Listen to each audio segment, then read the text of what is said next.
இன்றைக்கு கமல்ஹாசன் அவர்கள் பேசிய ஒரு பேச்சுக்கு பெரிய எதிர்ப்பு கர்நாடகாவில். அவருடைய திரைப்படத்தையே திரையரங்குகளில் ஓட்ட விட மாட்டோம் என்றெல்லாம் எதிர்ப்பு தெரிவிக்கிறார்கள்.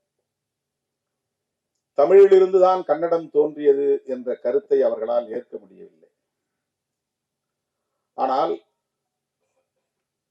1812 எல்லிஸ் அவர்களும் 1852 ஹென்றி ஒய்சிங்டன் என்பவரும், அவர்கள் எல்லாம் பிரிட்டிஷ் குடிமக்கள், ஆங்கிலேயர்கள். அவர்கள் தமிழை கற்று, தமிழை ஆய்ந்து, தமிழ் அறிஞர்களோடு உரையாடி, அவர்கள் தென்னிந்திய மொழிகளான தமிழ், தெலுங்கு, கன்னடம், மலையாளம், துரு போன்ற மொழிகளை எல்லாம் ஒப்பீடு செய்து, அதன் அடிப்படையில் அவர்கள் முன்வைத்த கருத்து இந்த மொழிகளுக்கெல்லாம் மூலமொழி தமிழ் என்ற கருத்தை உறுதிப்படுத்தி